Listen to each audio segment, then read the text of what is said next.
Hello, everyone, and welcome to another episode of Home and Away, a podcast devoted to all things in and around the world of sport in Kansas City soccer. I am Drew Vanderplug, joined once again, as always, by my good friend Cody Welton. This week on the podcast, we are back after a brief hiatus. A hiatus caused simply by the fact that there weren't many things happening around sporting Kansas City in the MLS soccer sphere in general, being the off season, and we were kind of in a lull, so there wasn't a whole lot of news.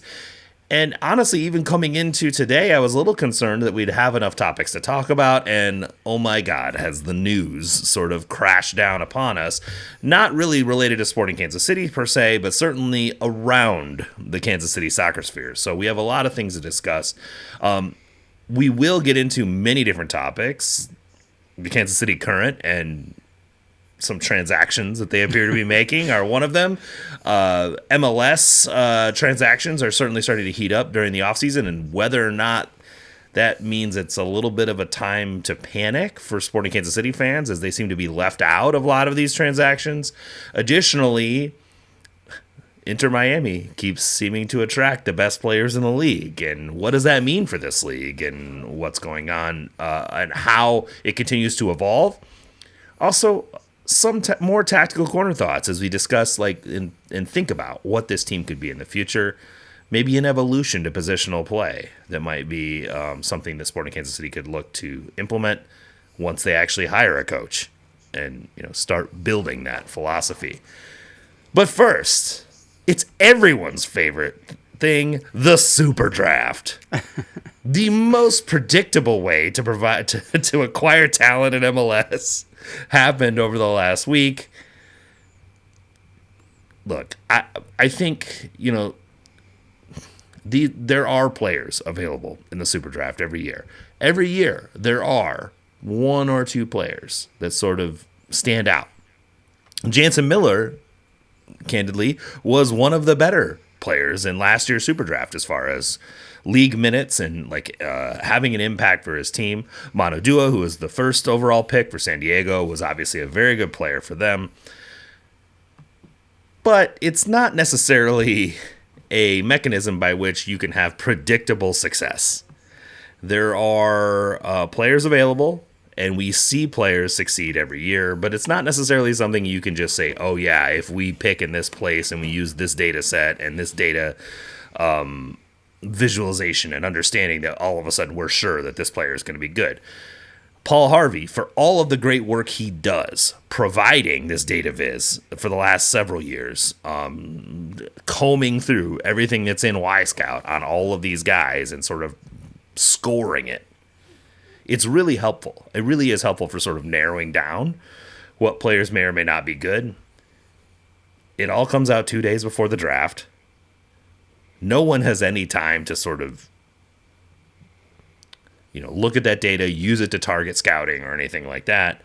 And then also, it is literally only just a conglomeration of data that he has received from Y-Scout and just sort of visualized it in a certain way on actions that they have data on.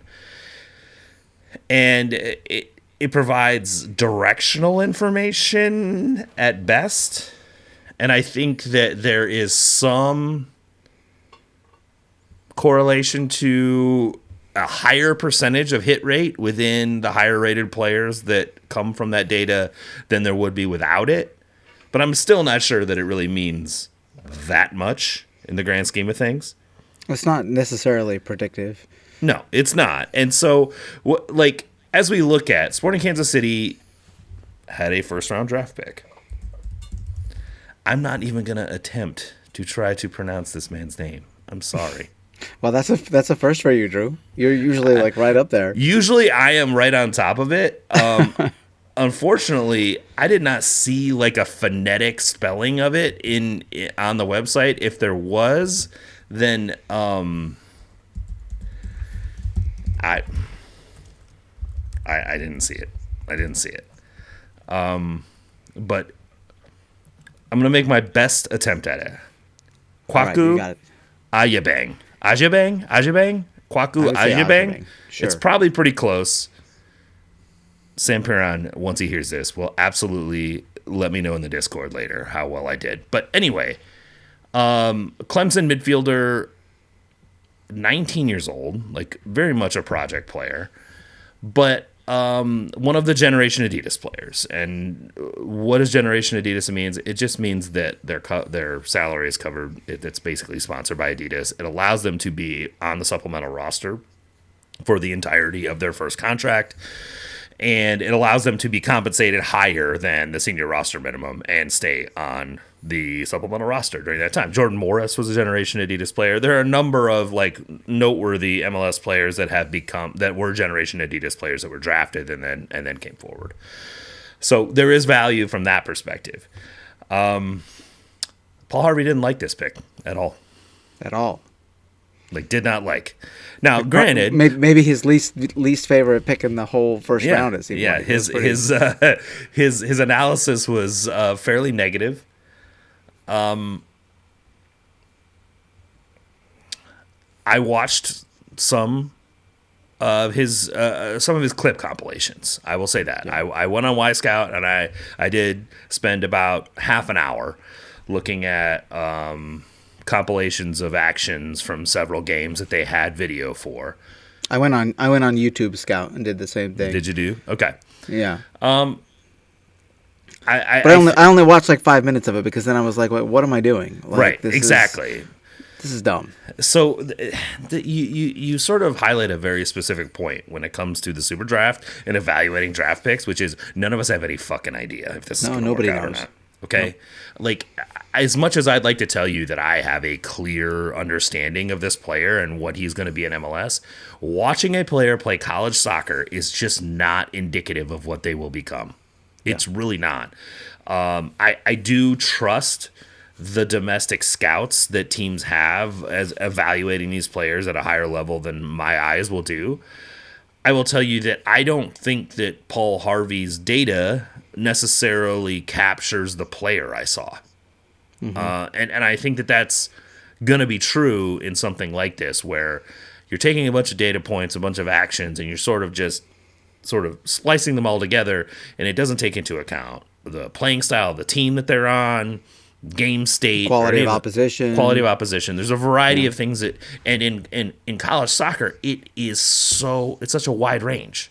Quality of opposition and how the game state might work, and there's just too much variability in it. And to be completely honest, and the level of it is such that at the highest level of college soccer, those games are probably, high-end MLS Next Pro to USL Championship level in quality, right? But at the bottom end of college soccer, we're talking like USL 2. Yeah. Right? And so because there's such a huge range in variability, it's just so difficult to really like extract valuable information from it. I will tell you this. I got an unsolicited message from Joe Lowry about Kwaku, and he was pretty high on the pick. He actually appreciated a lot of his play, specifically his ability in playing for a team like Clemson, who is not really interested in possessing the ball that much, or at least playing through possession. That he was able to progressively pass out of positive situations with either side of his foot, with either foot, and do it effectively. The videos that I watched, I was sort of impressed with. Like when I watched him initially, I was a little concerned that he was trying to do too much on the ball under multiple player pressure, and would sometimes give up bad turnovers. Would sometimes be a little too loose with it. And then the more I watched him, the more he got better at using his body to shield defenders and, and then turn out of it and then release the next pass. But certainly in space, he is able to touch the ball really well. He has an eye towards moving the ball forward. We are talking about a central midfielder / defensive midfielder profile, which is an area of need for this club. And we're talking about a kid who's 19. Yeah. So there is opportunity for growth. I have no idea if this is a player that's going to make any meaningful impact on the field in 2026. There's really no way to project that. But I do think that regardless of what the aggregate action data tells you, the fact that he's on a GA deal, the fact that a lot of the scouts are high on him probably means that he is actually a player, right? Yeah. Whether that turns into something is who knows, right? And I think that that's true of so many different players in the draft. I mean, I think it's noteworthy that Paul Harvey's favorite pick of the draft was our third rounder, Blake D'Agostino. Yeah. And to be fair, like, when's the last time a third rounder made a meaningful impact in MLS? So, like, that should tell you everything you need to know about how useful the data is in this circumstance. I think it is good to have it. I think it's good to target your scouts in a direction to go look at certain players. But I also think that with the college game, it's just so hard to predict. I don't know what your thoughts are on all that.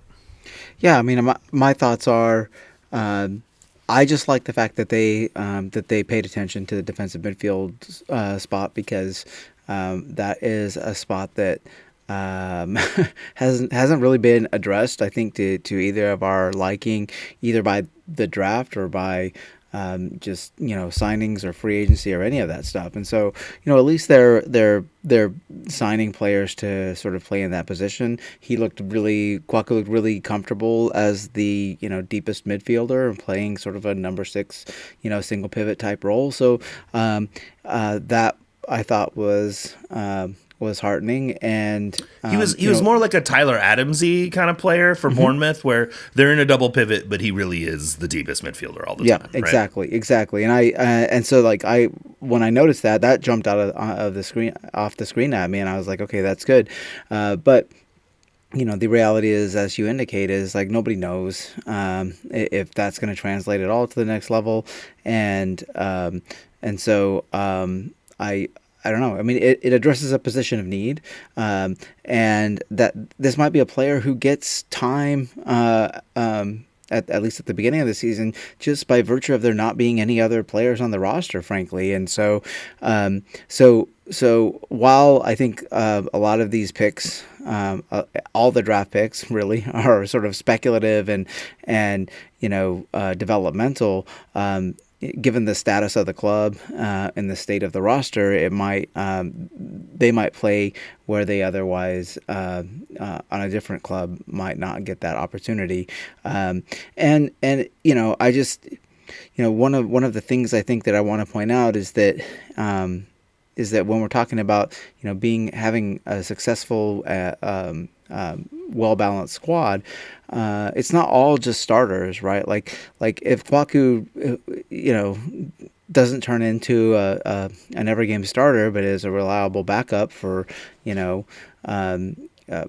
half a decade or more, like that's a success, right? And so you just have to sort of qualify things and how you think about player acquisition. And at this point, like every player that the team comes close to signing is every player matters, because there's not any squad depth currently, and any player who's on the roster might see playing time early on in the season. So I think that's something to keep in mind.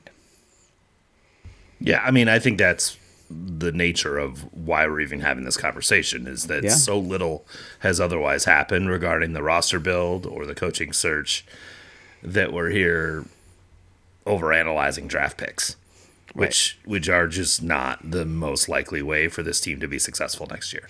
The thing is, too, it's not like the NFL, right? Where like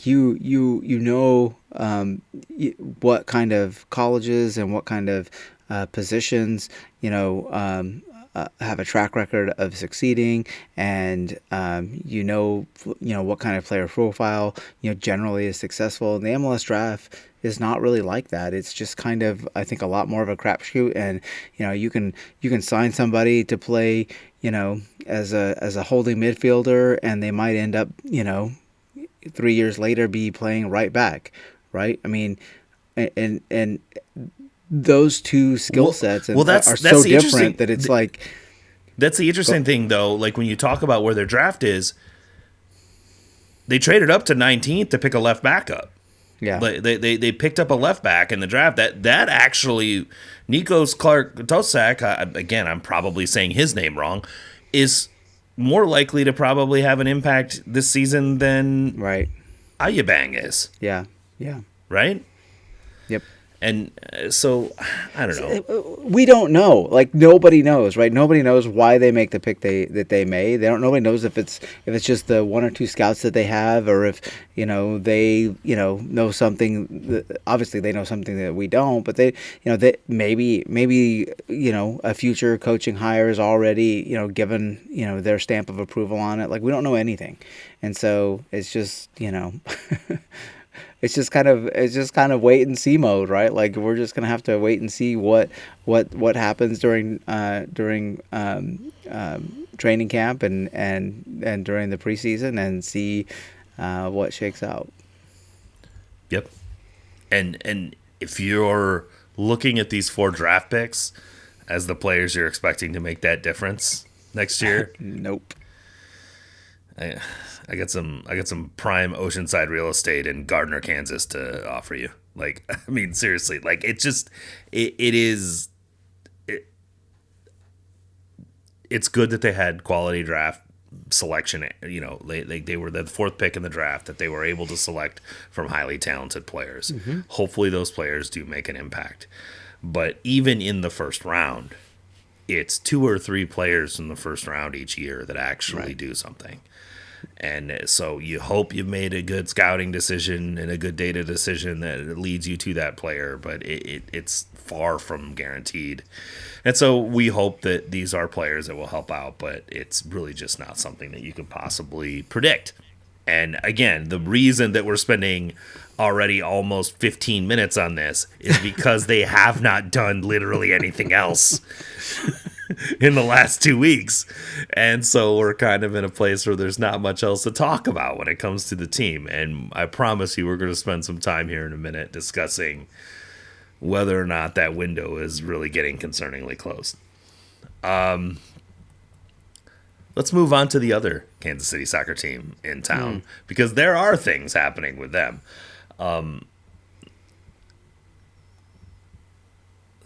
Just before we started recording this podcast, reporting comes out from Jeff Kassouf and then ESPN that the Kansas City Current are apparently signing Chris Armas to be their new head coach. To say that this one was a little bit confusing and shocking and just sort of hit everyone kind of in the what would be putting it pretty mildly. Armas most recently was the head coach of the Colorado Rapids before being let go. Mike Kuhn was good to remind all of us that Chris Armas was I think the only coach last year that lost to Sporting Kansas City twice.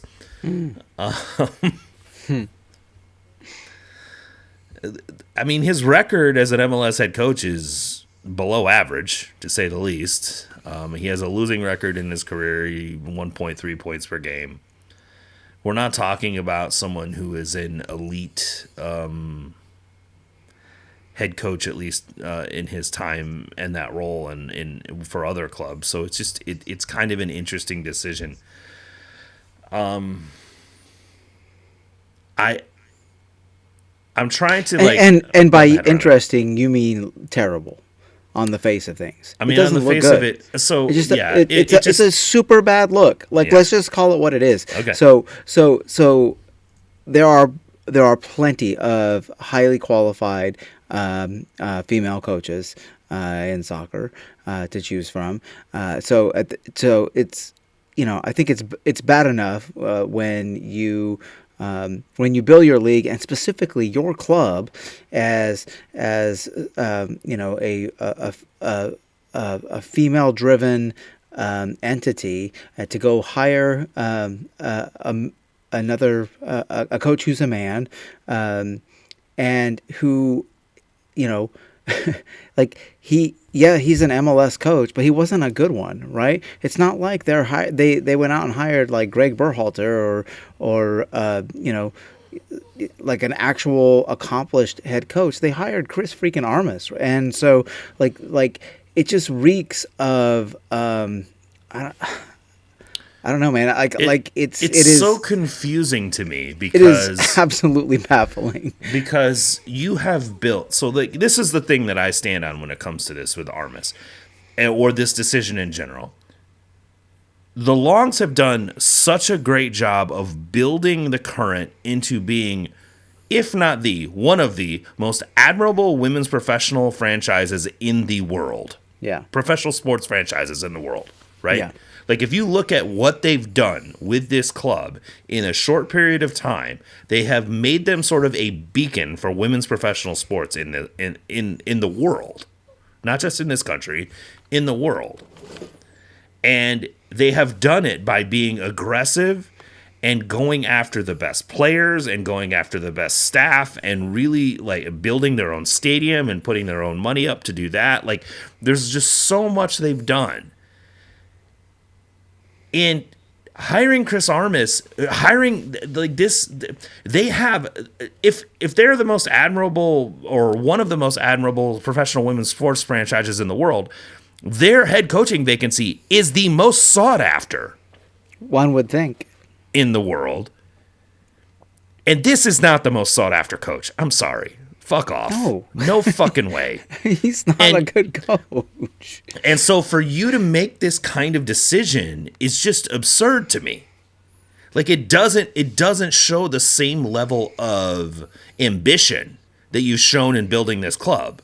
It shows like hiring the MLS cast-off guy.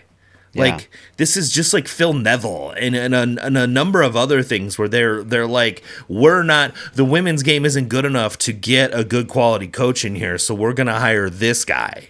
Like, it feels like settling for the cast-offs from MLS, and I'm not with that. I'm just not. No. It upsets me because Ella Mazar did a fucking fantastic job in Chicago at the end of last season, turning that shit show into something at least semi-recognizable to soccer.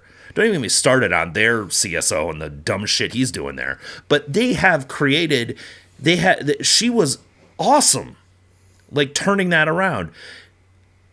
You have Freya Coombe on your fucking staff. Yeah.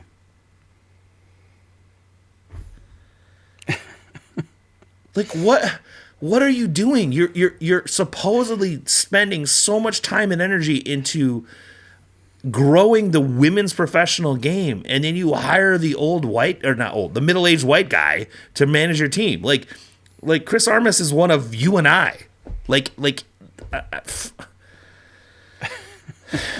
It's just so frustrating to me, dude. It's just really what you're saying is he needs to start a podcast instead of coach. No fucking shit. Like, he and Jesse Marsh can go fucking talk shit somewhere. Like, seriously, I don't get it. And this is not to say that Armas won't be a good coach for this team. This is the best collection of talent he's had compared to his competition ever in his career. So yeah, he'll probably look good. But that doesn't mean that this is the right choice. Yeah. Like, even if he succeeds, that doesn't mean this is a good choice. Yep. Like, those two things can exist separately. And it's just so frustrating to me to see what they have done with this club to build it up. And I'm sorry. I promise you, there's no fucking way Vlatko was the one leading this conversation. Yeah. I know it wasn't. So there's only a couple people above him making this call. I mean, I think that probably they saw a person who was available and who had experience at Manchester United and experience at Leeds. And how'd that go when he was at Manchester United? Right. How good were they? You can talk yourself into it but only to a point. I think that is the point you just made, right? Like all of those things haven't served him well. All of that experience and all of those those coaching stints in Europe, they didn't serve him well as an MLS coach. And it's, I think, absurd. It just, like, it says that they just don't know ball. Like, if that's what it says, right? You can't. But that's my point. It's a non-ball knower making this choice. Absolutely. The ball knowers in the room were set aside for fucking white guy who coached in MLS. Yeah, it's just wild to me. I can't believe we're even talking about it. Like, that guy of all guys. Like, it's not Caleb Porter, I guess. So, like, there's that. But I mean, at least Caleb Porter has shown. He at least showed in MLS that he could do it. And he's won multiple MLS titles. He won MLS titles. He won college titles. Like, he has and same with Vlatko. Like, Vlatko was he's a middle-aged white guy too, but he had lots of successes that he could point to. Also, coaching in the women's game. Like, Vlatko made his bones coaching the Comets and then coaching in the women's game, right? Like, Chris Armas hasn't accomplished anything. Watch his teams. He's not a good coach. It's just like astounding to me that this was a choice that was made for like one of the premier clubs in women's soccer. Like, it just reeks. This just reeks to me of like someone who has a pretty toy and doesn't know what to do with it. I guess more money than sense, man. That's the saying. It's ridiculous. It's so frustrating because I was of the impression when we saw the announcement from Vlatko to become sort of this head of soccer operations, that would also mean that he would have control over these types of decisions, like that the Longs understood that they were not equipped to make these decisions themselves, and they put someone in place that could help manage those for them. And I just don't believe for 1 second that Vlatko would be behind this decision. I don't know. You never know, man. It just seems absurd. Well, no, but I mean, I know enough about the situation to know that he wanted Freyer or Milan to get this job. Like, if you're going to hire the dude to like, they have that head assistant coach as well. Yeah. They were going after the big name. How is Chris Armas a big name? He's not. I'm joking. Like, that's what I'm saying. It's like, this feels like we're going to talk about NWSL here in a second, just like how they're doing dumb shit as a league as well, and still acting like sort of a second citizen soccer league. And this feels like that. This feels like you don't believe that you are able to acquire high quality talent. Like, if you're going to get some MLS semi-journeyman who's never been that good, why not just find the next up-and-coming women's coach instead, right? Yeah. But my point that I was trying to make before is this is a job that a lot of coaches want. Yeah. How the fuck have you decided that Chris Armas is the one that should get it? I don't know, man. It's just baffling to me, man. Like, I don't understand it. And it shows a complete lack of ambition, which is weird because they're so ambitious everywhere else. Yeah. So, like, why would they make this just really just whatever choice? And like I said, he may be good next year. The roster they have is so fucking good, it would be hard not to. But I don't know that he deserves this job. I'm going to be completely honest. No, he doesn't. And I don't find it unlikely that he's going to do this and look good for the Current for a couple years and try to turn that into a men's coaching job. I don't think he's going to look good because he's not good. He's not a good coach, man. He's not a good coach. Right. And coaching doesn't matter, like, as much as a lot of people think it does, but it does matter a little bit. And he's not a good coach. And so I would be really surprised if he has the amount of success that warrants him sticking around. It's just depressing, man. Like, It's an unforced error is what it is, right? It's just like nobody needed this. Nobody wanted this. It's just stupid bullshit. Like, it's tripping over your dick for no reason. Like, why are you doing this? Like, why? There's no need to do this. And there's lots of really rich people doing a lot of really stupid shit, especially around Kansas City in this last couple of weeks. Oh, Jesus Christ. Yeah, I mean, the rich people doing stupid shit in other circumstances is quite specifically about money. Like, Right. at least I understand what they're doing in that circumstance, right? They are going where the money goes. They're going where they get the most favorable. Like, when we're talking about the Chiefs, they got the most money to pay for their stadium, and they got the most positive lease concessions and whatnot as far as land ownership.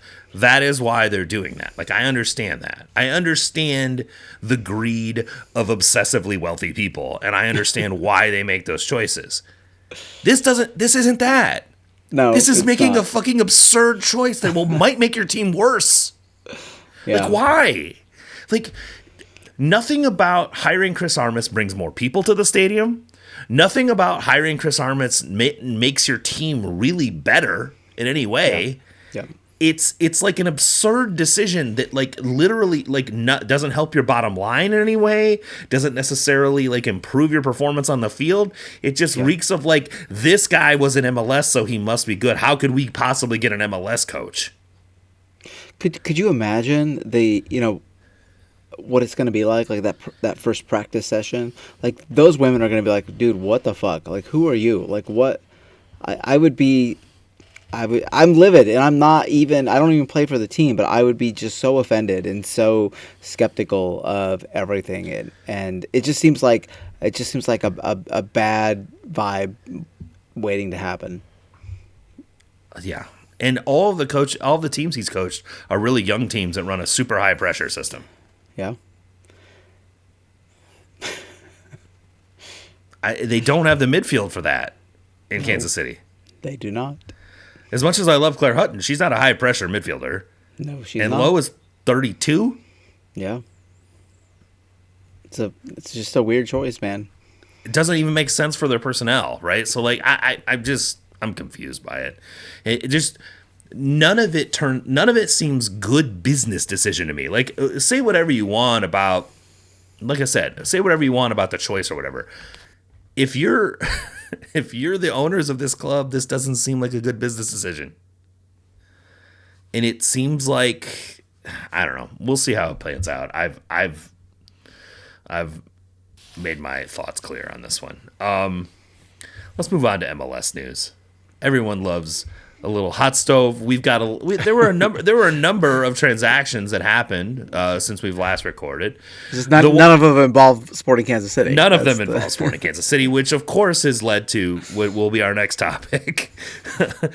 How concerned are we about that point? But probably the one that made the biggest news was Dane Sinclair leaving Minnesota United and signing with Inter Miami for reportedly less money than Minnesota eventually finally offered him, which, of course, everyone took really, really well. I mean, Inter Miami, those of us who've been watching this league for a while, this is early 2010s Galaxy kind of shit, right? Like that is what we have going on here on a much larger scale, obviously, because the league has become bigger and the spending has become higher.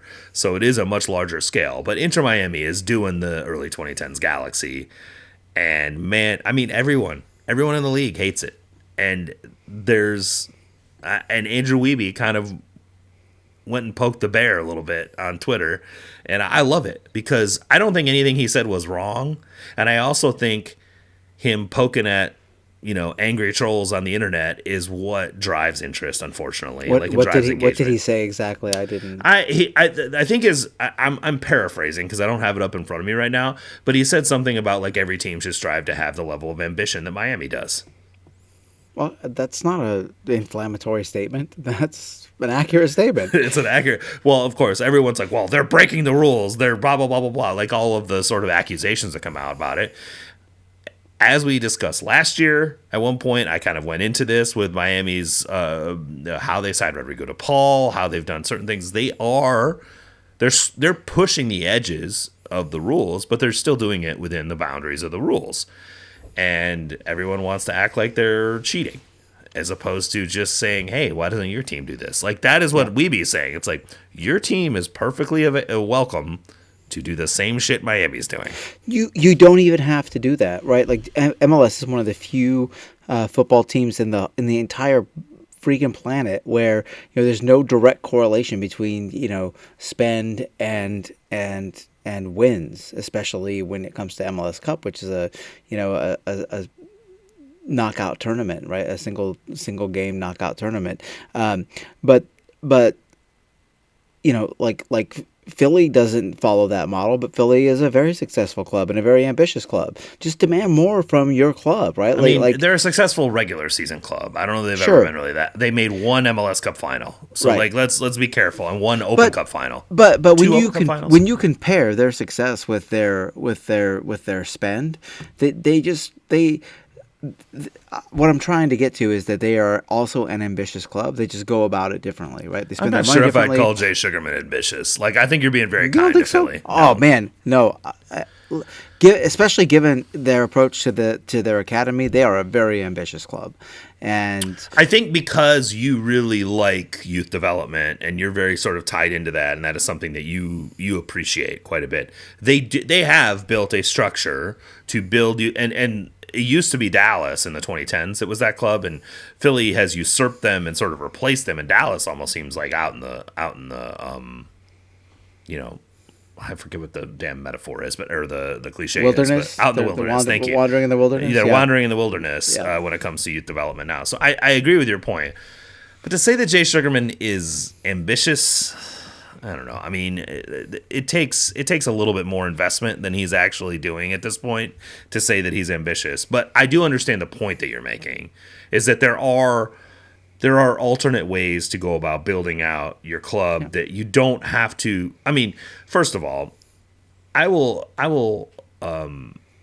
submit or sort of agree with the folks that say that Miami does have the ability to sign players in ways that others can't because they have Lionel Messi. Like, certain players will come just to play with Lionel Messi. They will take less money to play with Lionel Messi. And Miami was the only team that was gonna sign Lionel Messi. Now, part of that had to do with the fact that in 2022, they were in Barcelona talking to him already. This is a recruitment strategy that went years.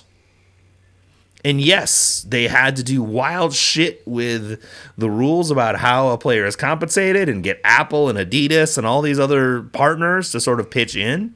But they practiced. They worked hard at that because they practiced with Blaise Matuidi, and they were really developing. No, they were a fucking approach. mess at first. They really were, and they were also mess. As far as stretching the boundaries, they were certainly doing that. But I mean, like, seriously, like I have long said this.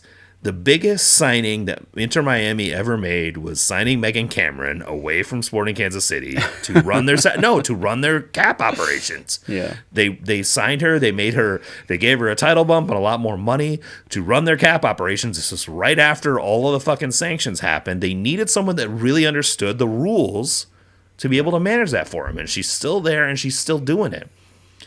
And that is how they've come up with these creative contracts. It's how they've done a lot of the stuff they've done within the boundaries of the rules. Yes, the recruitment, their ability to recruit is better than any other team in the league because they have Messi. But as we've seen, you don't have to have Lionel Messi to win in this league. Right. Your front office talent matters a lot. It's a huge piece of what you're doing, and how you're identifying and bringing in talent on your roster. That front office is a big part of it. That's why I'm so bullish on Sporting Kansas City over the next couple years becoming a good team, because unlike the Current, they were extremely aggressive and they went and hired a fucking guy away from a very successful team to come run their front office. Yeah. They didn't take on a Chris Armas.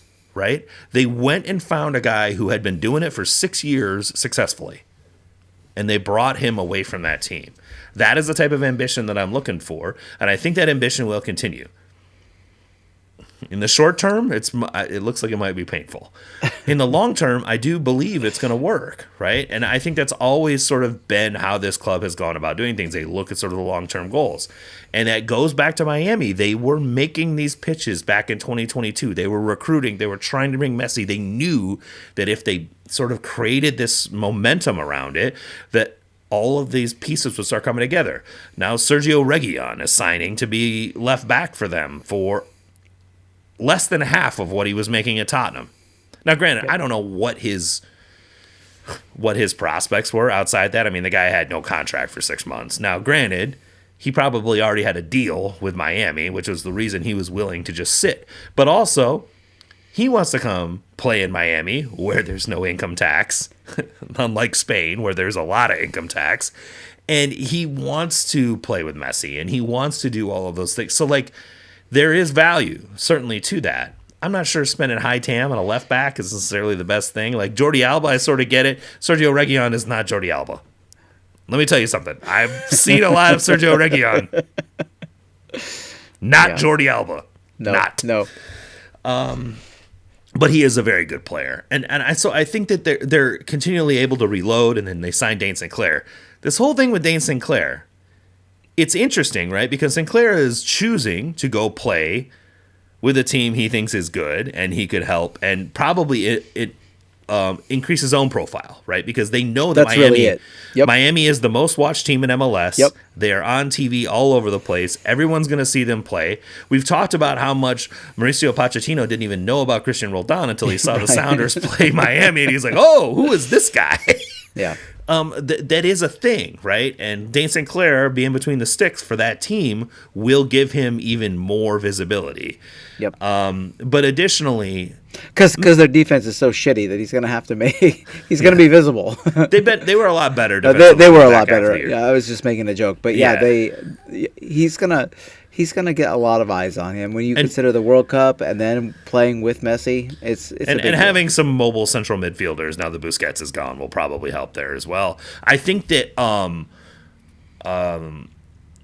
the other thing with Sinclair is Minnesota fumbled the bag on this, right? Like, they just fucked this up. They absolutely fumbled the bag. The word from Bogert is that Minnesota didn't make their like big offer until like 2 days before the window open for Miami to try for any team to make an offer. So the way that MLS free agency rules work, you can the incumbent team has basically an exclusive negotiating window. So up until the second round of the waiver draft starts, the incumbent team has the ability to offer basically whatever to a free agent. It's subject to league approval. So, like, if you've got a guy on a supplemental roster and you offer him a DP deal, the league's not going to approve that, right? Like, there are some back and forths that happen between those things. But Sinclair was on like $700K. If Minnesota wanted to offer him $1.5 million or something like that, they could have done that. They could have done that in fucking June, to be completely honest. He was under contract with them. They played this waiting game trying to see what the market looked like, so they didn't pay too much. Yep. And what happened was Sinclair got pissed off. And I get it. Like, I get it. And Sinclair was like, "Hey, I can go play in Miami on a couple-year deal for, I think the maximum that Miami can offer him, I'd have to look at the CBA. He's in tier 1, which means I think they can offer him up to max TAM, but I have to look. I think it's something like that. Anyway, there are these tiers. There's all kinds of weird stuff. Minnesota could offer him more money than Miami did, and he apparently took from Miami less money than what Minnesota finally offered right before the deadline. Regardless, just don't fuck around like this, Minnesota. Like, what are you doing? Now they've gone and traded for Drake Callender from Charlotte to cover the hole. God knows how much gam they're giving up to get him. I'm sure that it's going to be a haul, and they're going to end up paying probably as much in salary budget when you calculate the gam and the salary and everything to Drake Callender, who used to play for fucking Miami. Right. who Miami was willing to just let go. They're going to pay as much for him as they did for the goalkeeper of the year. When you have the best player at that position on your team, you have to make an effort to, like a real valid effort to. Where else are they spending on their roster? Like, what the fuck? I mean, it'd be one thing if it's like, oh, dude, I'm really tight. It would be one thing if they were in the Galaxy situation where it's like, bro, I can't pay $1.5 million for a goalkeeper. I got 3 DPs. I got all this other stuff. I can't do that. Minnesota's not in that situation. No. And in fact, you could argue that that they should prioritize that position because they play such a defensive style, right? That they're going, since other teams possess the ball and are in their half, they're going to give up shots. I feel like the Michael goalkeeper. Scott, like, thank you meme, right? Yeah, like, it's ridiculous. Like, it's just dumb. It's just absurd fumbling of the bag by Minnesota. Yep. Yeah, if you're set about and your game model is to be a defensive, sort of back foot kind of team, you have to prioritize goalkeeping, and they didn't do that, and it bit them, and they wound up worse off, right? They have a worse goalkeeper for probably the same or more money, and yeah. Oops. Cool. So, like, if you want to be mad at Miami for signing Dane St. Clair, you should be mad at Minnesota for letting it happen. Yeah, they could have signed St. Clair to an extension in June. Squad building is as much keeping other teams from getting good players as it is, building your own, right? I mean, that's at very high levels. You kind of got to play a little defense in the way that you build your squad like that, and sometimes you sign, the best player in the league, and you sign him late and he doesn't play for you for most of the season, and then when he finally comes on, he breaks his foot, and he's gone. It's not like that guy was doing that much for you the first. No, he place, wasn't. brother. He wasn't. I just I told you straight up when Liverpool signed Ekatike, I was like, God damn, that guy's good. He's good. Sometimes signing another a competitor's best player is it's not only about building your squad, it's also about weakening your opponent, right? And so and you have to play defense when you're signing players and dealing with players. You got to take that into consideration, and the fact that Minnesota were so naive, and the fact that they dicked around with St. Clair's salary offer. I mean, you just left the door open for this. Of course, another team is going to swoop in and try and take advantage.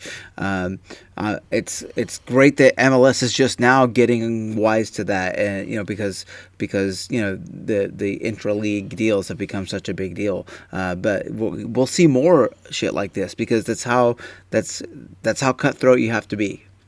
Right. As all of these clubs become more and more sophisticated in their front offices, and there's 30 teams in the league, and there's the ability to scout all of these teams and scout the available players, you're going to start seeing some of these moves. It's just the natural sort of ebb and flow with the salary cap league that you're going to see, which leads to our next topic, which is, are we reaching the panic zone when it comes to Sporting Kansas City and their limited run? Okay, but next I would topic. say no. Next No, topic. I don't think we are, but because in part because just full transparency, I have basically written off the first half of this season, right? Like the team's not going to be good. We're going to hope that they're not wooden spoon bad like they were last season, but there's so much change that has to happen, and the pace of it has been so slow. This is not just right now, but this is going back, to the time when Vermees was let go, and you have illuminated why maybe that's not the worst thing, or the thing that we should maybe not expect, but it's a lot to ask, and it kind of stings that St. Louis has already announced their coach, and you have to believe that Sporting's coach is basically sealed and done, and it's just there's just dotting the I's and crossing the T's and what have you, but it still is dismaying that there's no news on that front at all, because it's not just the coach, it's the coach and, basically, I don't know, up to 10 more players. Like, there's a lot that has to happen. And at this point, if you were to field, a starting 11 on the players on the roster, it is a wooden spoon level team for sure. 100%. Well, there's only 15 guys on the roster. Of course, it is, right? But I mean, just if you took like the starting 11, like, it's still not good. And so there's just a lot that needs to be done. And yeah, people should be. Being nervous at this point is not. I think that's fine, right? Like, you should be getting a little anxious and antsy, because there's not a lot of time left, frankly. I mean, realistically, there have been no reports of any kind regarding Sporting Kansas City since the last time we recorded this podcast. It's wild. I mean, for there to be like just nothing is just. But it's so really, typical of this club that I'm just not that surprised by it. Exactly. I'm not that surprised by it. We cannot be surprised. If you have been around this club for more than even a year, you should not be surprised by the fact that there's not much news. It's just kind of how things go. It's just like, I'm not even mad at this point. I'm just I'm kind of impressed. Like, to keep a lid on this shit, this is something else, man. Well, it's a combination of being able to keep the messaging tight until you're ready to announce it, as well as the fact that this club has always been methodical about its decision making. That's always it's going to be its thing. Yeah. If you don't like methodical decision making, go root for another club. This is not your club. They're always going to be really conservative. They're going to really vet things out. They're going to go make the best decision they possibly can over a period of time. They are never going to let a deadline force them into making a decision they don't want to make. It's just the way it is. You can like it or hate it, but that is this club. It's just the way it goes. The last thing we heard about the coaching search was Rafa Vicky was one of the three candidates, one of the three finalists. I think we both agree that means he's not the actual coach. The last time Tom reported on something like this was when, some U20 Swiss Salzburg player was Swiss center back playing for Salzburg was going to potentially be a U22 signing, and that never happened, right? Like, there are things that leak out a little bit that get to the Bogart, but it's never anything of significance. Like, when the real shit happens, it's Twalman. Yeah, that could be that's don't even get me started on that, but. It could be, but it's usually within 2 hours of the actual announcement is when those of us who know enough people hear about it, and then it is a mad rush to be the first one to post it because no one else gets it until then. Yeah, right, and so it's gonna happen. This team's gonna have a coach. I feel fairly confident this team's going to have a coach when they report to preseason on January 10th, okay? Fairly confident. I mean, I can't say with 100% like, I'm not going to predict it or anything like that. But I would be unbelievably surprised if there was not a head coach in place and that coach's staff in place by January 10th when they started preseason, and there will be several other players that will have been signed. And to your point about the draft, highly possible that XYZ coaching candidate has already been consulted on that. Matt Wells was just like yesterday officially announced as Tottenham, the former assistant of Tottenham, Matt Wells, who is now the Rapids head coach, was just officially announced yesterday or today as the Rapids head coach. There's reporting that he was consulted like a month ago on some signings that the Rapids made. So, like, this is not uncommon. Like, it takes time for paperwork, legal, all that kind of stuff. And sporting is not they're a tight ship. It's just how it works. Well, I hate it. I understand where the frustration comes from because honestly, like, St. Louis has hired a head coach. Fuck, the Current have hired a head coach. Even if I hate the coach they hired, they've hired a head coach.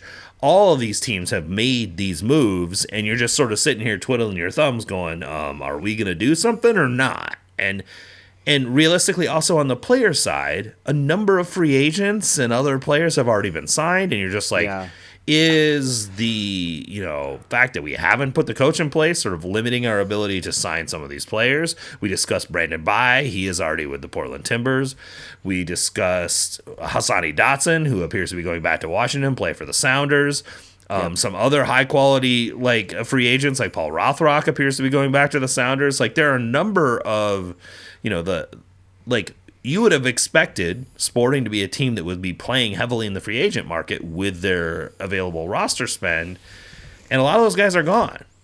Like, Sinclair goes to Miami, Carlos Coronel goes to Orlando. I mean, neither of these are official, but reported.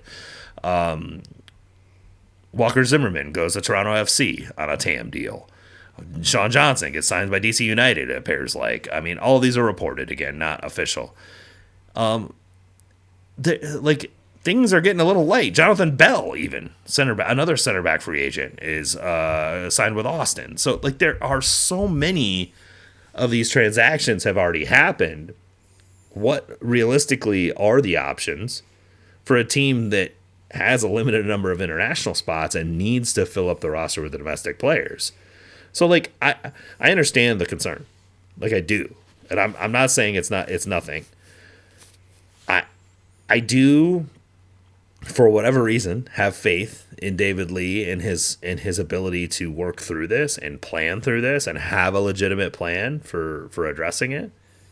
But I do also understand the anxiety and the concern because, it's the 23rd of December. Right. It's literally 2 weeks. Well, it's a little more than that. It's 18 days. But yeah, I mean, you're before they report for camp. Yep. It is.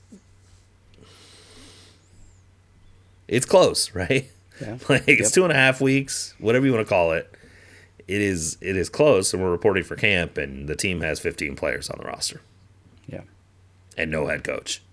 And no head coaching staff, no staff, right? No new goalkeeping coach, no new head of sports performance, no new nothing, right? All those guys are gone.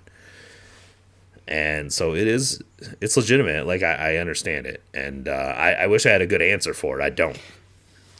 Sometimes I think that just by virtue of the way that this team the way that this club has interacted with media in the past, and the fact that there's nobody holding their feet to the fire, right? Other than Daniel Sperry, right? No one's, we don't live in a big media market. There's no, there's just not. Can I ask a legitimate question? Yeah. Does putting a bunch of pressure on them to make a decision faster actually improve the decision making?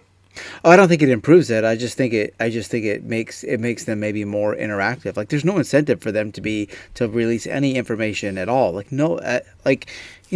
Sorry, but nobody gives a shit. You look at all of the hubbub about the Chiefs and the Royals. There's 500 to 1,000 of us sickos that care about that really at this level. That's about it. But I mean, part of that is the club's fault, right? Or the club's responsibility, right? Part of their responsibility is making sure that people in the community give a shit. And I just don't think that they have done a great job of doing that. And so, there are, a bunch of diehard fans, and there are a bunch, and this is what, I think pays their bills. There are a bunch of soccer friendly folks who love taking their families out to games and everything. But at the end of the day, how many people give a shit whether or not Sporting's being covered on the local news? Probably not that many. And so it's just all of this stuff is happening, and not only is nobody, reporting on it, but nobody even really gives a shit, right? The people who give a shit truly are probably just people on our Discord channel, and that's it.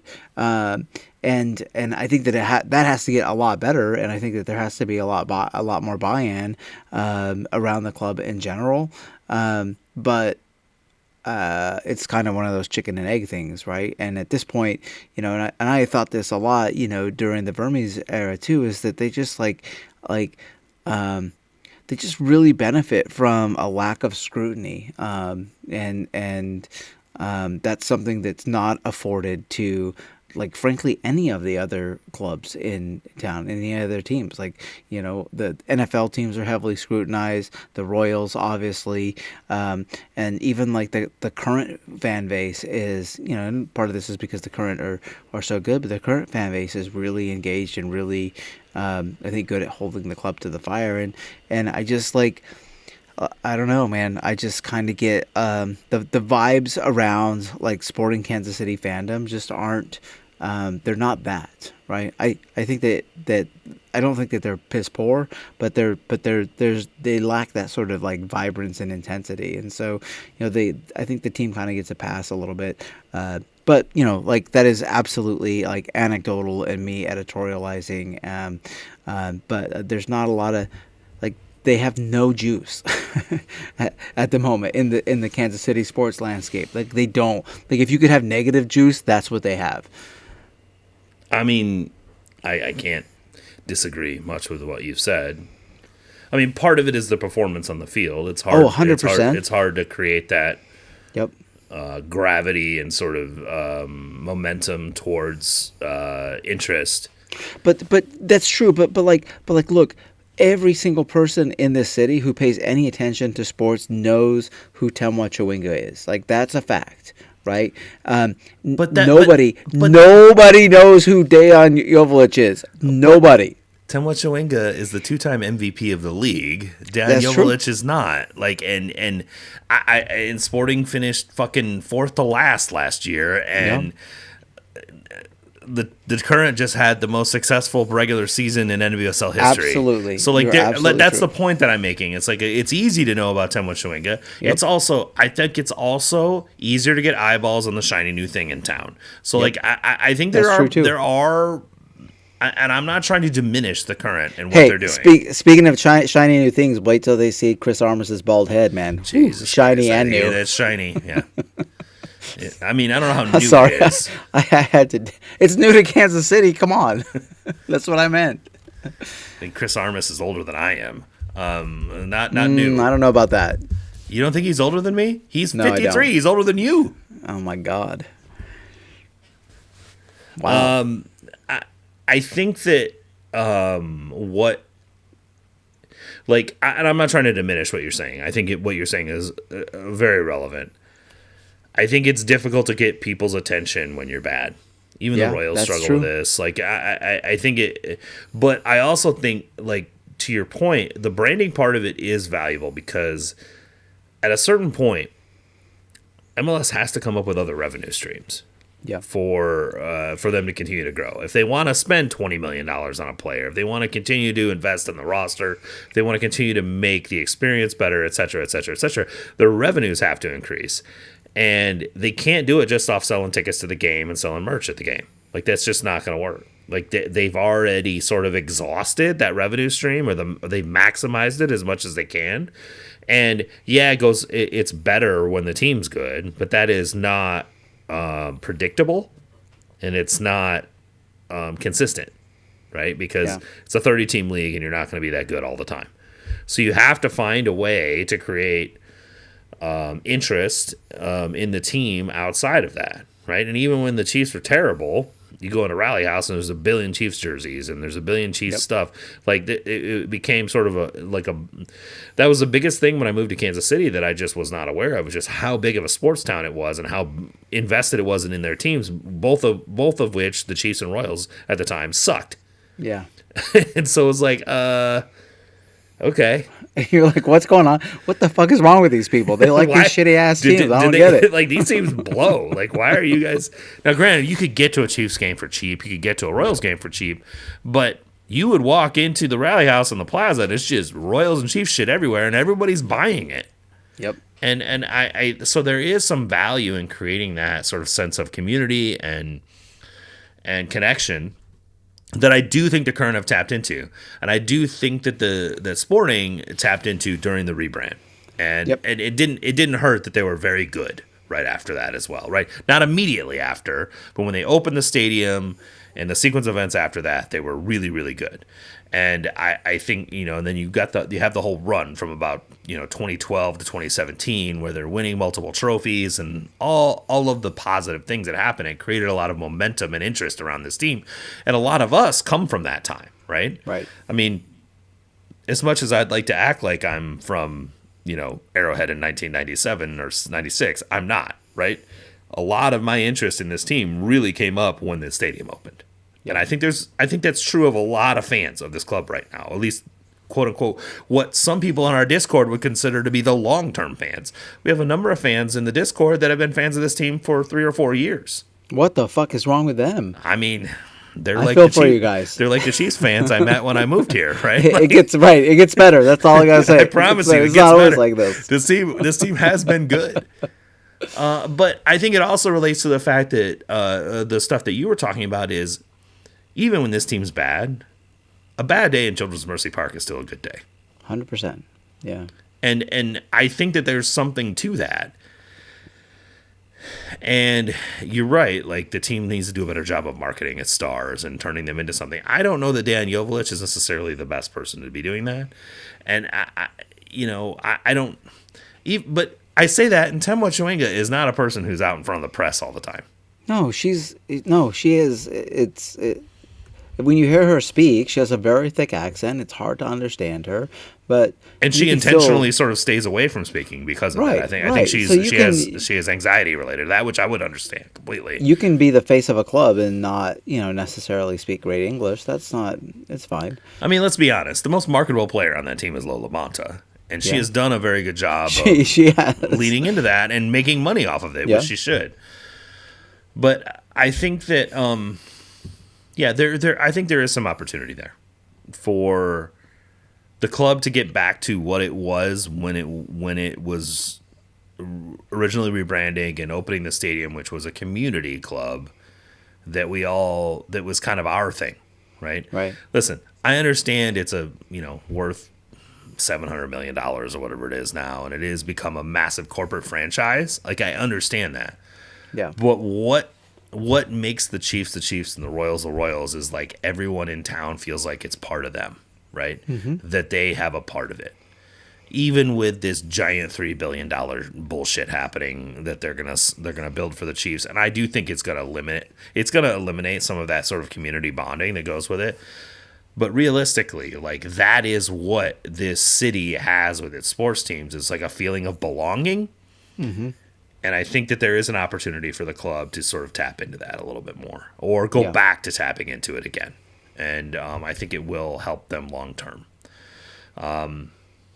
because the money exists for them to sell merchandise and sell sponsorships and whatnot. Well, I think that they need to look at it, and they need to be more player focused in the way that they do it, because, like, they're not going to be a good team for a while. Like, I mean, I think that people need to come to grips with that. Like, they're not going to be good this year. They're not probably going to be good next year. It might be the season after that, the 28 season, when they're finally, like, good again. Well, the problem is like, Manu Garcia is going to be 30 plus at that point, and Dan Jovelich is going to probably be in a European club, right? Right. So you have to strike like while the iron's hot. This is as hot as it's going to be for those two players, and you need to develop some excitement around them, because like, stars make sports, like they do, and we all like to nerd out on, like, aesthetic, like, team goals and this, but the reality is we watch sports for stars and high level play and entertainment, and you have to be able to market those effectively, and I think that the club. Do you think people will respond? I guess, I mean, maybe so. I mean, Bobby Witt got all kinds of shine even when the Royals sucked. Yes, absolutely, yeah. It's a fair point. And so part of it, I'm not sure Dan Jovelich is the level of Bobby Witt, but I mean, in MLS not, he is. But you and I have talked about this off pod too, and it's also has to do with, like the licensing deals with Adidas and like, what makes it into shops and everything. But you can go into like any like rally house around the city right now, and you can buy a t-shirt, like not even a full jersey, but like a t-shirt with like Worthy's name on it, right? Or Witt's name on it, or Salvador Perez. You can't do that with either of the soccer teams. They don't We've make discussed those, this. I've right? had this conversation So, with Chad Reynolds. Yeah, this is right, this is and it. Yeah. I understand that it's to some level out of the club's it's not under their purview to do that kind of thing, but there are other ways that you can make stars on your team if you have high quality players. And Dejan Joveljic is a high quality player. He's an elite player in MLS. Like, he should be a star on your team. Your team should be treating him and promoting him. The only cool vignette we've seen on Dejan Joveljic in the last year was when we had Sunday Night Soccer and Andrew Wiebe played chess with him in Union Station. That was it. And guess what? Nobody fucking saw that. Like, that's not something that was on the local news and shit, right? Like that was just for the people who already pay attention. That's what it was. And you had to go look for it. You had Right. to like go find it, because that was a home game for a lot of us, so we weren't watching the pregame Yep. of them doing it, and you had to go look for it afterward to find it. Yep. And so, yeah, I think that there is, and don't get me wrong, the point that I'm making is, if this team and this league is going to continue to expand to where it's financially viable for them to spend the money necessary to continue to increase, like all of this talk about Miami's ambition aside, they're also willing to take massive losses in order to Right. increase their brand, right? Or their enterprise valuation, right? Like, I think Miami is the first one to go over $1 billion in valuation in MLS. It's because they've invested all this money in creating sort of an exposure to it. But realistically, that club is losing a lot of money financially, right? And they have owners that are willing to accept that for the long term. And I do think what they're doing is probably going to pay off in the long term. But MLS needs to figure out how to create revenue outside of in-game tickets and in-game sales and in-game merchandise, concessions, et cetera, et cetera, et cetera. That being, now, don't get me wrong, I will also say that I think a lot of people misunderstand how revenue streams work. Corporate sponsorships and brand relationships are probably, at least in the case of Sporting Kansas City, I think exceed ticket sales. Yeah. And Sporting is well known for having one of the best corporate branding teams in the league and doing a really good job of creating revenue that way. They've been recognized several times by the league for having that.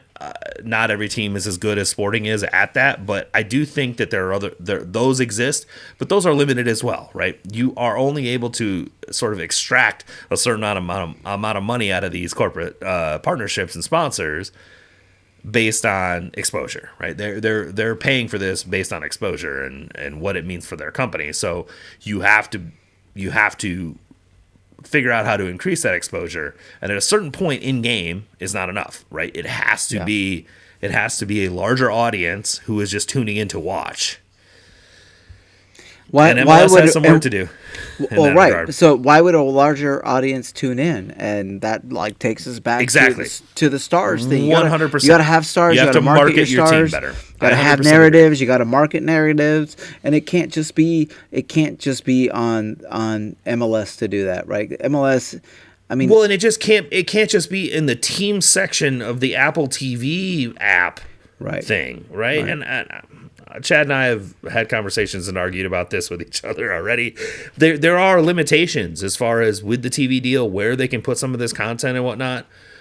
They've got to fix it, because you're not going to now moving it out of the MLS app and putting it into just regular Apple TV, I think is going to help in that regard at some level. You're going to see MLS stuff along with Severance and Wild Horses and a few other things. So like that is going to be valuable. But also, it's not like Apple is a Netflix level subscriber base or something that people utilize as often. So yeah, it's going to help, but there needs to be other ways in which they're marketing it. It seems like the teams are able to market a lot of this on their own YouTube page. I wish they'd be more active in it. I don't know about TikTok. I am an old. I never really got into the TikTok thing. I just never allowed myself to do it. Maybe there is a way for them to utilize that as a better methodology for like gaining interest in the players. But this has gone down a rabbit hole I did not expect this discussion to go. But they do need to create more community around the team, and it isn't in the same way as they did it in 2010. Right, because people consume that information in a completely different way. And so I think what we're both agreeing is that they need to figure out how to get that information to people in a way that they connect with. Yeah. And it doesn't just have to be we're winning the league. Like, you can connect with local it has stars. It has to be something other than that, because only one team wins the league every year. Exactly. So, of 30. Yep. So, like the Royals, you have to figure out how do you or even with the current, as much as I love Lola Bonta, she's not even close to the best player on that team. Right. Okay. She's great. I love her. She's not the best player on that team. She's not the second best player on that team. She's probably like the fifth or sixth best player on that team. But everyone knows who the fuck she is. Because she's a star, man. She's got Right. She's got the Riz. Right. So, like, find the Riz guy on Sporting Kansas City and get that motherfucker in front of a camera. There's not one on the team right now. Well, there's only 15 players, and half of them are teenagers, which is, yeah, anyway. And the other half are foreign. Yeah. So, it makes it's like difficulty level. Should have 11. signed Paul Rothrock. Anyway. Just for the Riz alone, you should have signed Rothrock, right? Yeah. Why not? I mean, I'm joking, but I mean, they do need something like that in order to create that interest. Yeah. It's hard to get a guy from Olathe excited about Shapi Suleimanov. It's hard to get me and you excited about Shapi. But I mean, still, it's like, you know what I mean? Like, Shapi's a really nice guy. I've had the chance to talk to him a couple times. He's a super nice dude. Yeah. This is not the guy you're putting out there. You know what I mean? Like, yeah. You're not creating interest. And so they do have that problem as well. Okay. We spent a lot of time talking about how Sporting can, increase their profile within the city. I'd like to see it happen. Honestly, they just need to sign a coach and some players. Can we just work on that part first? We'll work on the branding later. Just get a coach and some players in. Anyway, the NWSL.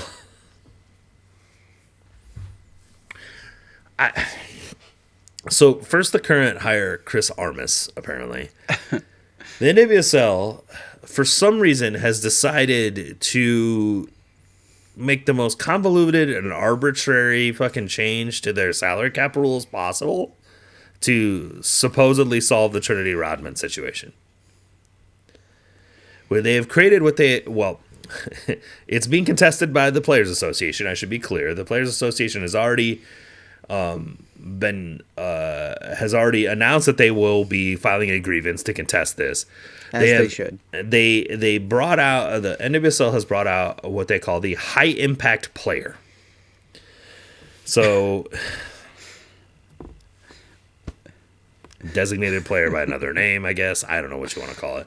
Anyway, the whole concept of the high impact player is that it allows you to subvert the salary cap by up to $1 million if you are signing a player that fits within this category. And to say that the criteria for this type of player are arbitrary would be putting it pretty mildly. I mean, we are talking about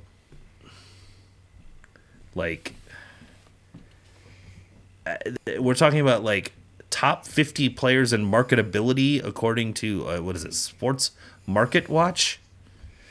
Hold on, I have to actually get all of the details on this one, because it is honestly the most absurd level of arbitrary categories for how you would address this. Sports Pro Media top 150 most marketable athletes within 1 year prior to the current league season when you sign the player. Player being selected in the top 30 of the Ballon d'Or voting in the 2 years prior to the current league season. Player is selected in top 40 of The Guardian top 100 football players. Cool. Player is selected to the top 40 of the ESPN FC top 50 football players in the world 2 years prior. Cool. So the first 4 selections are basically popularity contests in the media. Yep. So if your player is extremely popular, you are allowed to pay them a lot of money. Otherwise, no. Yeah.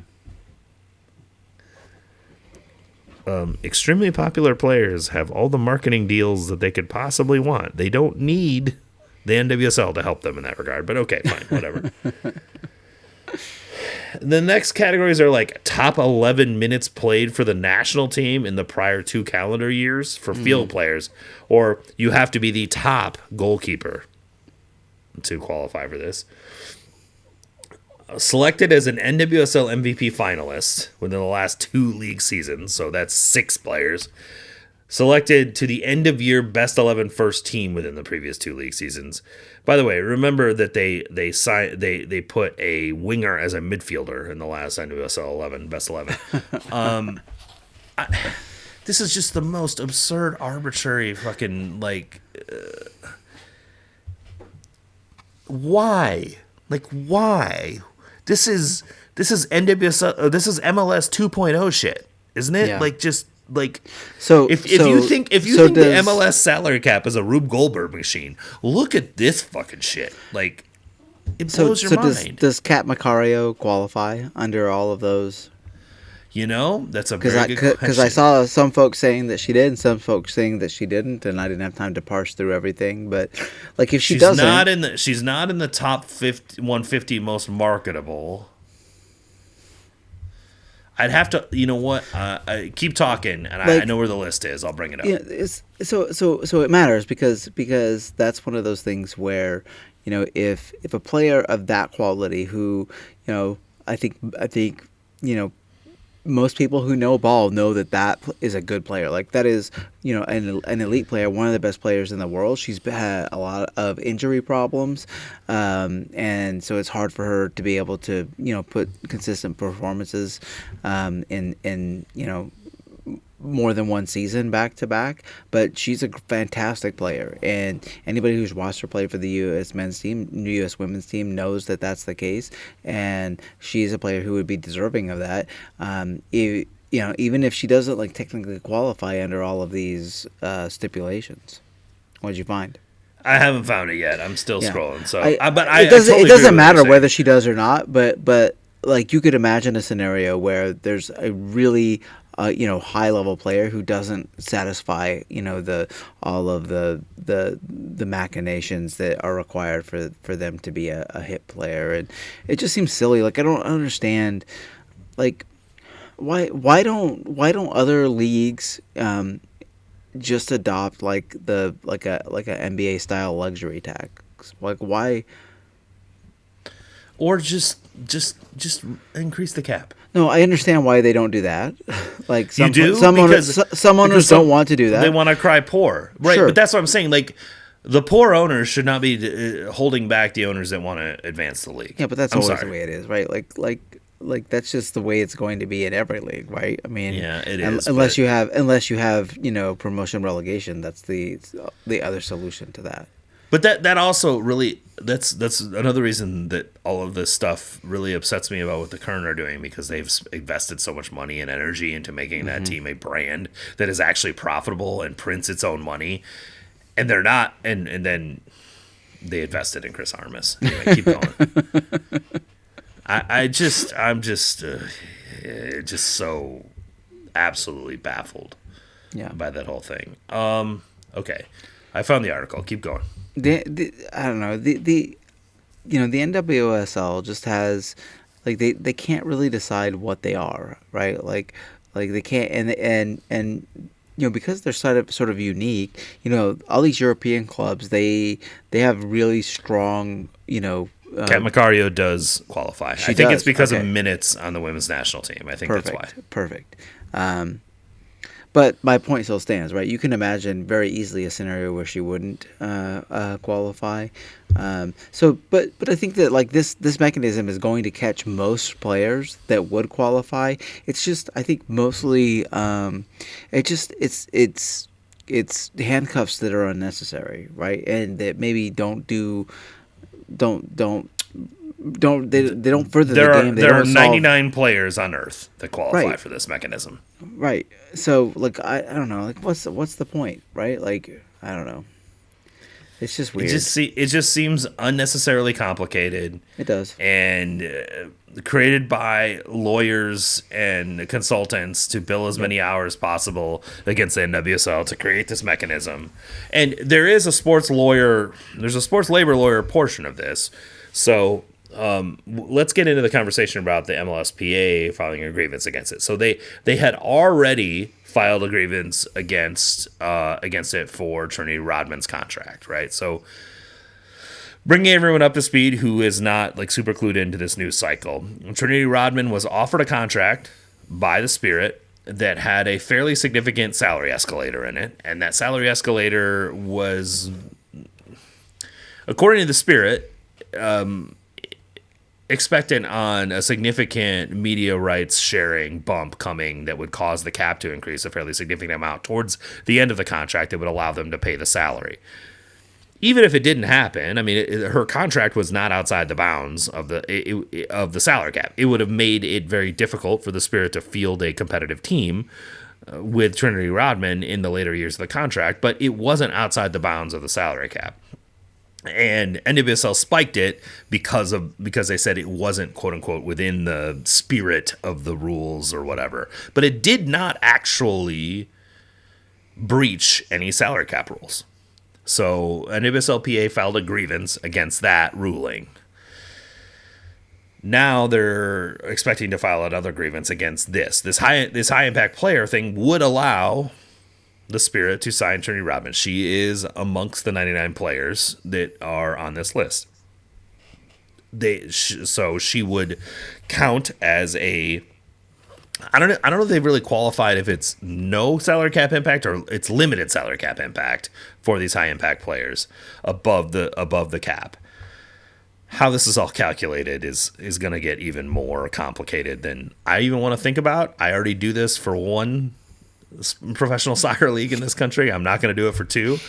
But it candidly, the Rube Goldberg machine is definitely in effect here. But Rodman would be able to be signed under this new mechanism. That said, the NWSLPA was advocating for what I was advocating for a couple weeks ago when we discussed this, which was just increase the cap. You're allowed to, the commissioner is allowed in the CBA, in consultation with the NWSLPA, to increase the cap at any point in time. You can just increase the cap by $1 million a team and move on. That's not even that much. I mean, in the grand scheme of things, that's like nothing. Especially in the grand scheme of what the expenses are for an NWSL team, it's not that much. That's what I was trying to get across before. We're not talking about a significant amount of money in the expenses of an NWSL team. I do understand there are some NWSL owners that have been around for a little bit that aren't multi-billionaires. I get that.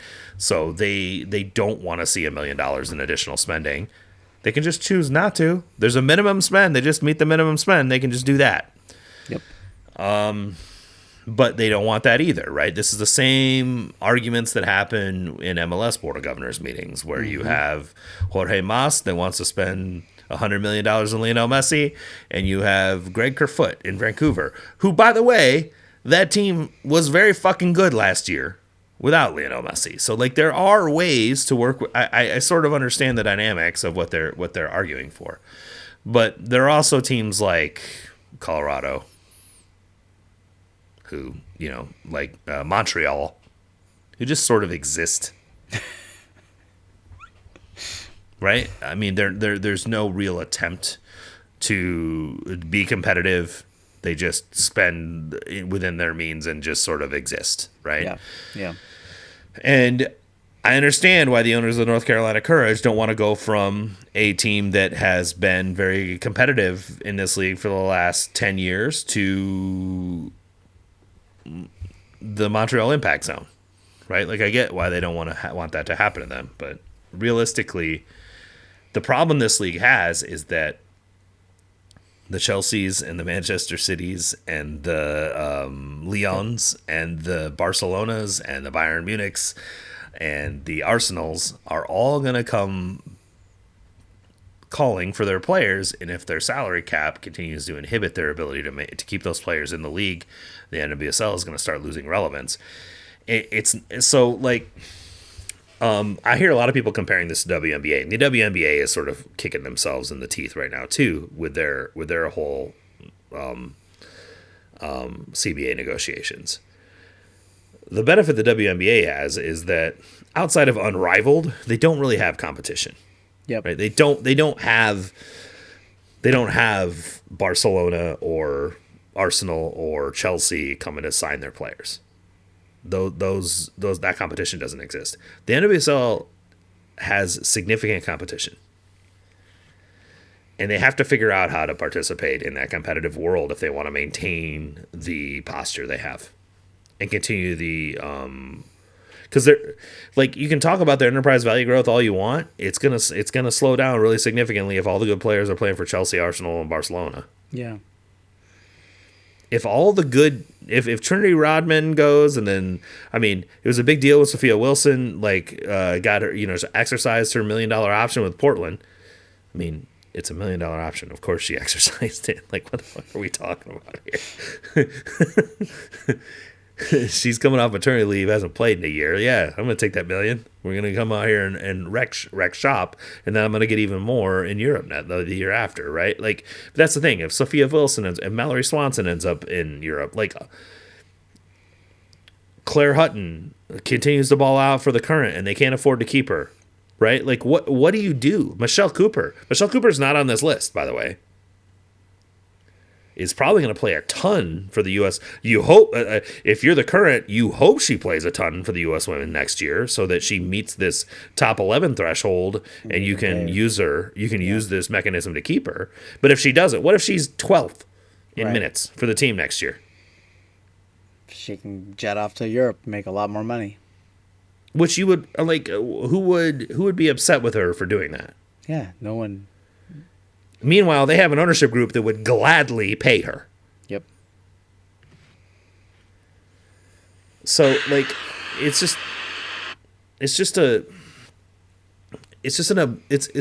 an unnecessarily complicated and absurd thing just to protect a few owners of the league.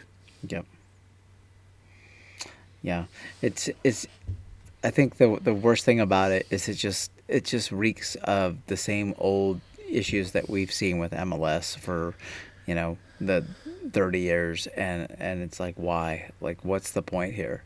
That's probably the part that annoys me the most. Yeah, it's like, why are you, NWSL, the premier league of your sport in the world? It's the Chris Armas all over again. Copying 2013 MLS. Like, what the fuck is the point of this? Yeah. Like, come on. Yeah, be better. You are the premier league for your sport in the world. Yeah. And you're acting like MLS in 2013. Yeah. It's ridiculous. Like, MLS is actively going, we need to get rid of these fucking rules. They're dumb. Yeah. Some people in MLS are saying that. Well, but it's going to happen. Like, there's enough people saying it that it's going to happen. Meanwhile, NWSL's like, hey, can we get some of those rules? Can you bring some of them over this way? That'd be great. Well, it's done okay for MLS club valuations, so maybe they think that that's the signal that's the way to go.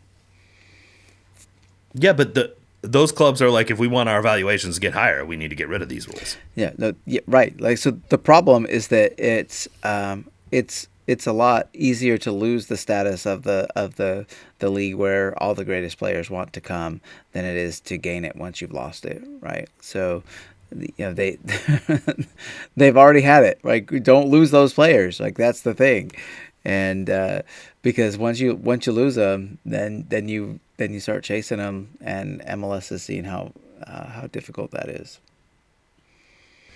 Yeah, and I mean MLS never had it, right? They're just Right. doing the uphill. They're just Yeah, like they're scraping at the slogging, wall, trying trying. to like climb up Everest. They barely made it to base camp. And NWSL has already been at the summit. Like just Right. just don't let someone knock you off. Don't You're king of the mountain or queen of the mountain, whatever you want to call it. You're up top. Don't let people just don't intentionally walk downhill. Like Right. why would you do that? Over a few $1 million. Yeah. Yeah. Okay. Last topic before we get into some tactical discussion. Our buddy Tyler Adams had his annual injury. Yeah. Typical. I mean, it's an MCL. I've done both MCLs I've done both my right and left MCL. I will tell you that it's a very large, wide ligament in your knee that very rarely like completely ruptures. It just sort of ruptures, and it is a much easier rehab than an ACL. Much easier. That's not to say that he's going to be ready to play soccer anytime soon. When I did it really bad snowboarding, it took me probably like, I mean, you're walking fine all the time afterward. But it's a lot of rehab, and it probably took me like 4 months, 5 months before I was like feeling like totally normal with limited pain. He's a professional athlete. I am 100% not.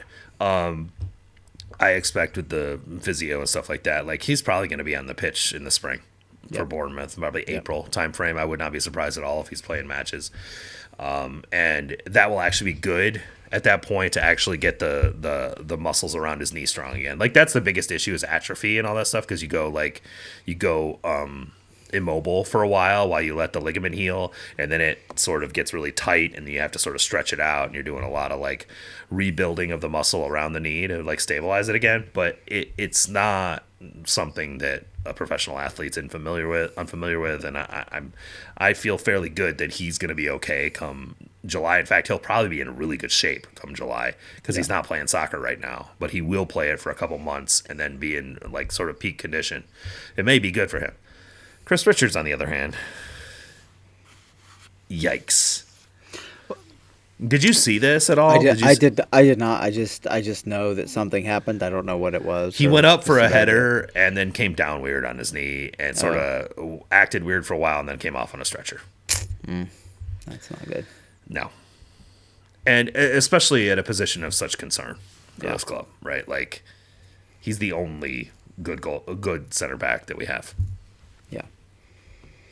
Yeah, it's rough. I mean, but that's also part of the game, right? And I think that is one reason why Pochettino's approach to squad building is, I think, preferable to Berhalter's approach. Is that I feel like that there is a more of a next man up mentality and an opportunity for other players to come in and fill in those holes, and that nothing they're doing is like rocket science, right? Like it's they're prioritizing sort of effort and intensity and that sort of thing, which is I think that a wise thing to do. And so I'm less worried about it than I would have been under a different regime, but it still sucks, man, because I think the thing that, like, those two players are the leadership on the team, like the on-field leadership during matches comes from those two players, and the growth of Chris Richards in that respect has been really nice to see. And not having him on the field is really gonna suck. And you're becoming more and more reliant on Tim Ream, who's like 37, 38 years old at this point, and not only you're having to accommodate his physical weaknesses, but also, like, when you get to that age, you're more injury prone, and so that just when you put more of the load on more injury prone players, it just is not is not great, man. And so hopefully it's not serious, and he can be back, but it leaves a vacuum in the leadership sense as well as in the actual center back pool. That was something I hadn't even considered, which is a really, really good point. Like, Richards has been the captain a lot of these games Yeah. this year.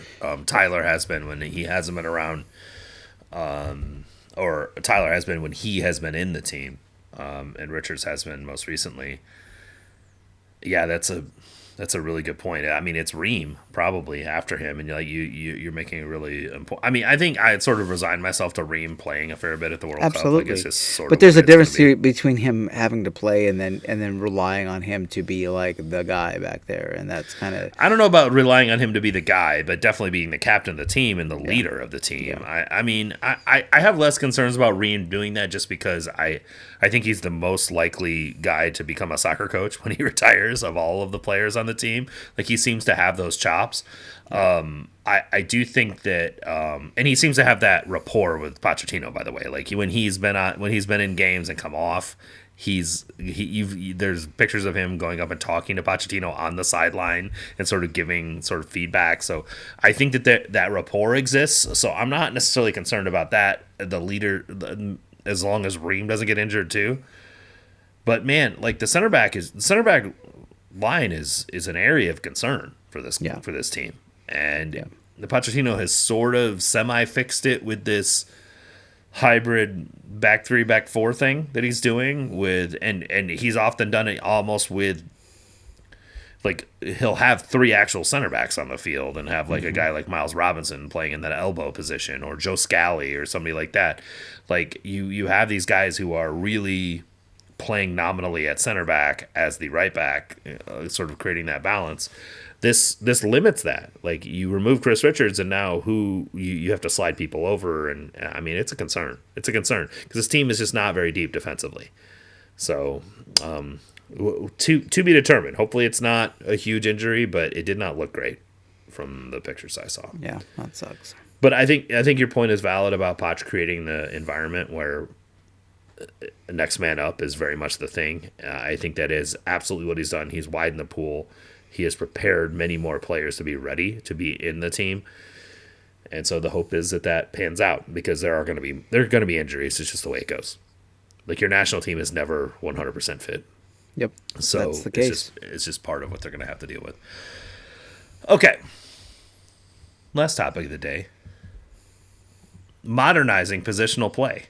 I mean, this should be right in your wheelhouse, buddy. It is. Yeah. As often does for me, like, a lot of these concepts come from watching videos, reading articles, just hearing different sort of thoughts on how teams go about doing things.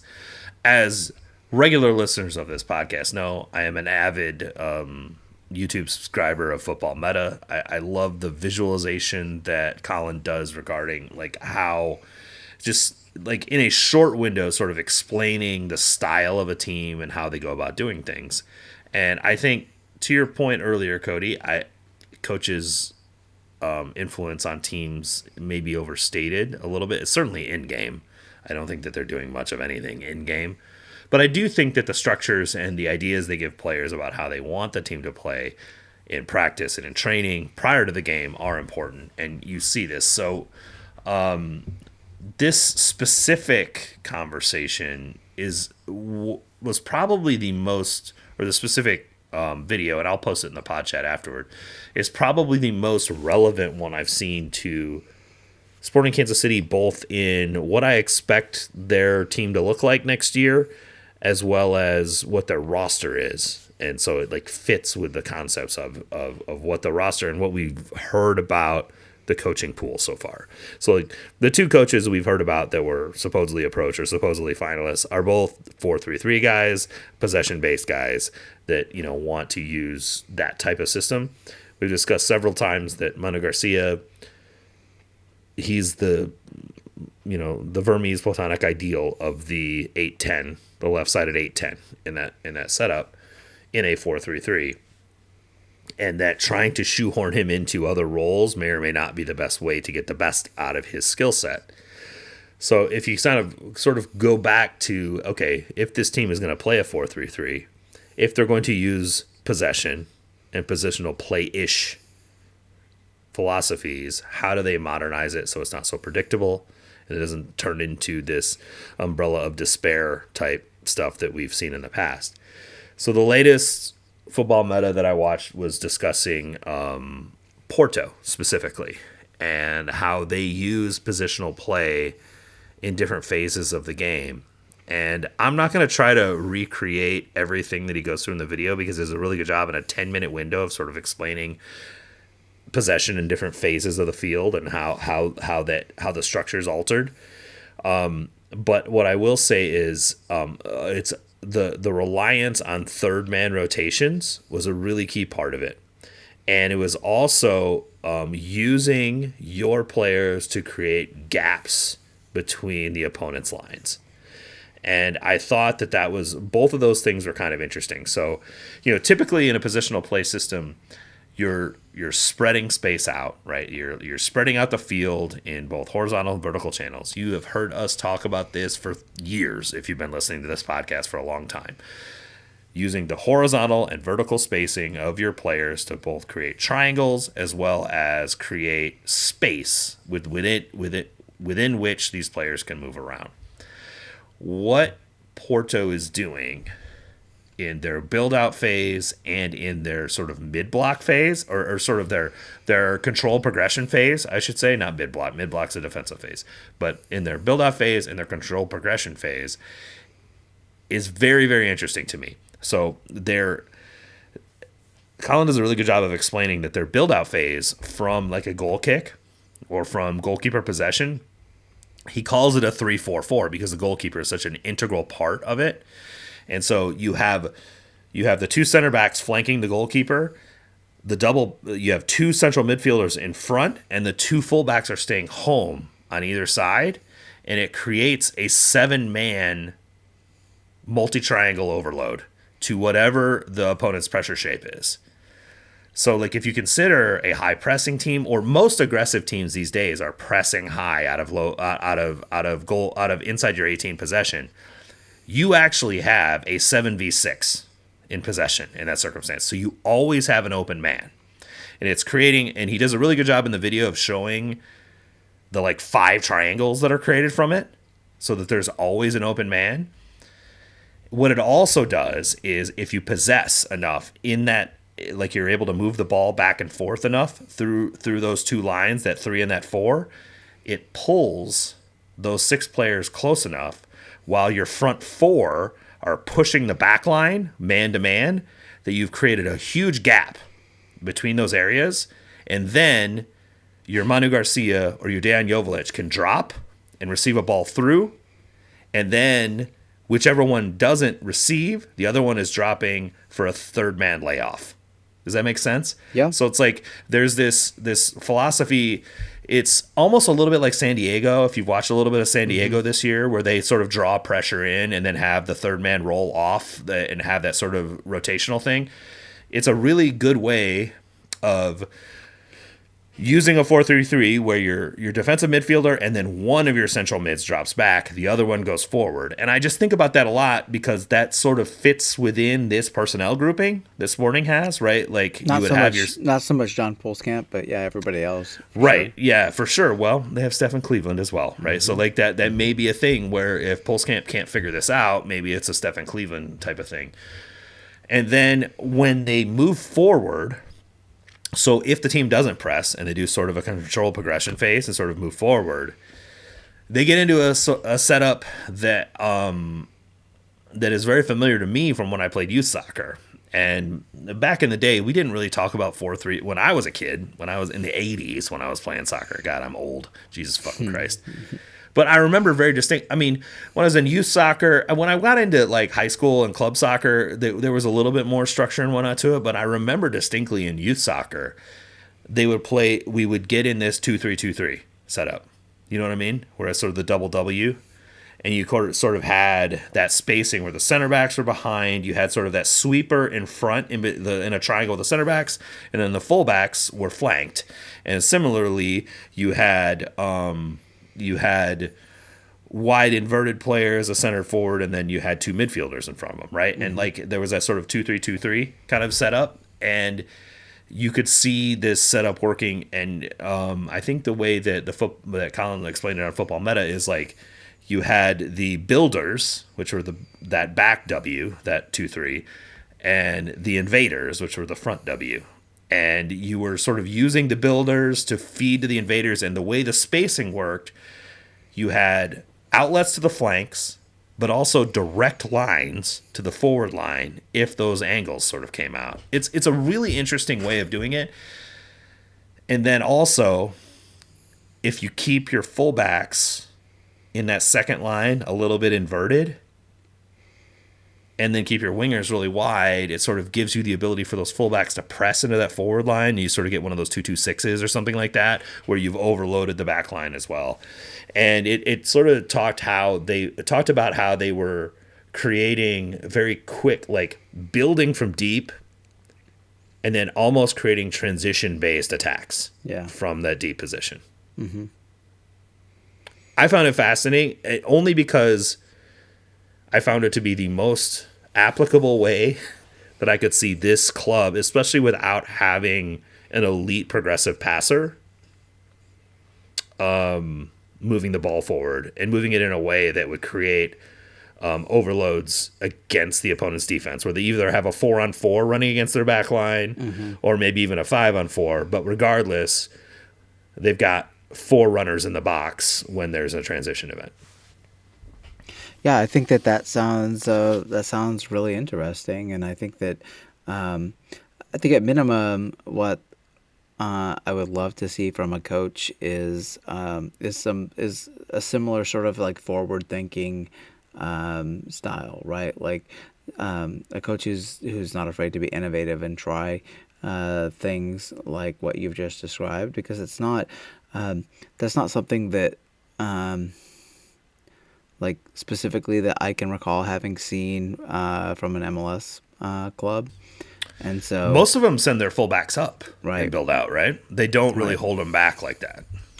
And that is like advanced overlapping or underlapping fullbacks is sort of a it's the way things are in most top leagues, at least in the teams that most people pay attention to. And so, sort of zigging where everybody else is zagging, or vice versa, is not like the worst thing, right? Like having a system that prioritizes fullbacks who can stay home and defend, but also pass competently is a little bit of a different profile than what most clubs seem to be looking for right now. It's also there's dynamism to how the fullbacks are used, especially because in Portugal apparently a lot of teams play in a back 5, so you're not necessarily going to get an overload without bringing a 6th player into attack. Sure. So what happens is because the fullbacks are sort of narrow, they're able to step up, especially when the center forward or the 8-10 steps back to receive, and they're able to actually occupy that pocket of space and go forward. And when that attacker goes with them, there's that rotational play, and then all of a sudden they have 6 versus 5. Right. So there's the main thing that was interesting to me, especially for an MLS team, was that there is a clear structure. Right? There is a clear positional responsibility, which I think is important when it comes to MLS teams. I don't think the average MLS team can play like what PSG is doing. Right? Like, I don't think they're not fast enough, they're not skilled enough to be able to accomplish that. So I do think that having a positional arrangement with clear positional responsibilities is important. I think that's why Nancy's system works so well in Columbus. Now, Nancy's system is a little more total football-y, where people are rotating between those positions, but there's a clear arrangement of players at all times.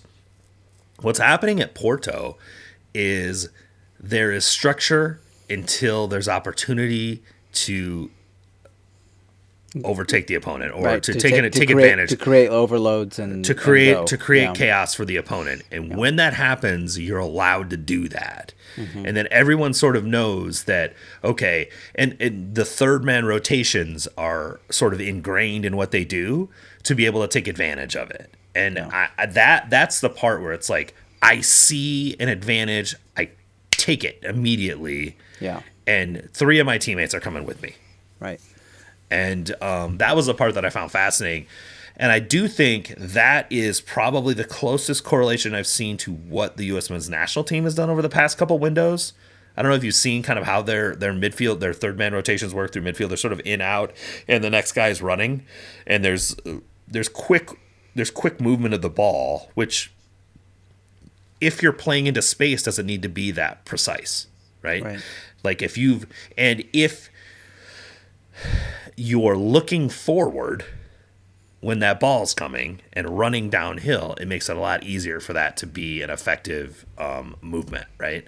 And I think that's the other thing that this system sort of focuses on is getting that running player, that third man runner, going downhill, looking forward onto the ball, right? Like all of us have seen those plays where a player is hit into space and is running onto the ball. You want to create as many of those situations as possible, and that's what I saw this system doing. Like it was a really like specific and intentional way to create those type of runs. Yeah, I like that. I also like the fact that it leaves, since it leaves the fullbacks more narrow, it allows for defensive overloads in the central area, and hopefully making a team less susceptible to counterattacks, which I think is, especially if you play like a ball dominant 4-3-3 sort of base, that's the immediate concern is what do you do when you lose possession. And so that sounds like a good way to sort of compensate for that, and to just make sure that you have extra players who are available to do that, as opposed to what we've seen from this club specifically in the past, where everybody's just spread out, like fullbacks, wingers, as wide as they could be, and then there's not enough coverage in the center of the field when the ball gets turned over. And so yeah, I like it. It's a good way of thinking about it. I hadn't even considered that part, but you're right. Like you need to, like, Porto is generally going to have the preponderance of possession against teams it's playing in Portugal, and so of course they're going to need to have control over what happens in transition, and that is not something that is gone over in this conversation at all. Porto's coach Farioli is he's a longtime assistant of De Zerbi, who was at Brighton and is now at Marseille. And I know you and I are both fans of what he did at Brighton and how he set that team up, and so it's not surprising to see that he has some kind of interesting ideas about how to tactically put his team together. And Porto's having a great season as well, so I think it's an interesting one. And like I said, as much as I watch these videos and they talk about Guardiola's inverted wingers and Company's 2-2-6 in Bayern and sort of vacating the space and allowing Kane to come into the middle and orchestrate, we've talked about that a lot, just sort of related to how coaches modify their game plan to work with the personnel they have. This is the closest solution I've seen to the personnel grouping that Sporting has. And even like the only thing about it is like the center forward dropping back and sort of hitting the one-time third man pass. I don't see Joveljic doing that, but it's not a hard pass to hit, right? Like it's where I've struggled with Joveljic is he's on the ball, turning around and looking and trying to hit an outlet. Like that's really not his thing. But I do think if he's coming back to receive and sort of overloading that central area when it becomes available so that the other guys can push forward. And that's the other thing, is like have that coordinated movement forward at that point. Make it so, please. That's the problem really that this team has had, is like when he drops deep, you don't see 4 runners moving forward at the same time. And if you watch any of these clips with Porto, you see that coordinated effort to go downhill towards the opponent's goal. It's just a huge component of what this team really needs to evolve. And I found it to be the most interesting potential tactical philosophy that sort of fits in with what we've heard, which is sort of this possession-based team using a Manu Garcia in a role that fits him. Yeah. Right. And not placing a bunch of defensive responsibility on him because he's in that invader line. He's not in the builder line. but also putting him in places where he can drop into the midfield and then hit the next pass, which I think is something that he would be really good at. So perfect. We'll put it in the Discord, and that'll be a good break for everybody who's tired of watching A Christmas Story for the 100th time tomorrow. They can just or kvetching about the fact that Sporting has made no transactions of any kind. Yeah, outside of a fourth goalkeeper and some draft picks. You got to take your mind off of it with some positive things. So that's right. What could be more positive than tactics? Maybe I should close this out with this. I understand where all of the anxiety comes from. I think it's perfectly normal, and I have some of it myself. Like, I'm like, what in the hell is going on here? Like, I think it's perfectly normal to be in that place. Can I also say that I'm really not that worried that they're going to figure this out? They don't really have a choice, right? Like, well, it's not they're really. They're not going to roll into the season with 15 players and no coach. I mean, come on. Of course not. But what I'm saying is that I don't think they're going to spend this long and hire a bullshit coach. I don't think they're going to spend this long and sign terrible players. Like, I just don't believe that to be true. I understand where the concern comes from, because for the last 4 years, the person in charge did a shitty job of it. Yeah. Let's be candid. Peter Vermees, I think the Scuff guys were talking about this, about, like whether or not Peter Vermees got the appropriate amount of reverence from Sporting Kansas City fans or in Kansas City in general. Peter Vermees, like, build a statue. The guy's a fucking legend, 100%. I think they made some comments about, it's like, if you meet him, he's like actually a good dude. 100% agree with that. Peter Vermees, awesome dude. That guy has done amazing things for this club. I will never, ever try to diminish those things. He got out over his skis over the last several years. The club ownership didn't do a good job of making sure that they had the right structures in place to make him successful over that time. There is blame to be shared all around over the last 4 years. They are fixing those problems. They are doing the things that are necessary to fix those issues. I understand why, like, hey, look, we've had this history of this doom and gloom sort of thing. I just think it's different now. I feel like this is completely different. I really do. And maybe I'm being a naive optimist, but I think it's different now. And I don't maybe they're not going to be that good next year.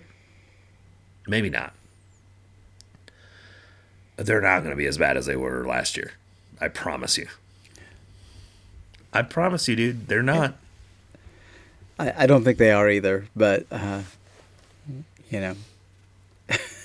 those are bold things to say when you look at the context.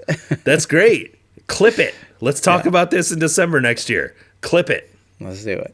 If I'm a fucking asshole, then so be it. But I don't think I am. No, I think this would be more of a dipshit situation than an asshole situation. Okay. So well, that's true. Yeah. Okay. That's true. I mean, if I'm a shill for the club and making absurd statements, then so be it. We will find out next year, which starts the next time you hear this podcast. So until next year, I'm Drew. He's Cody. We will talk to y'all then. Merry Christmas. Happy holidays.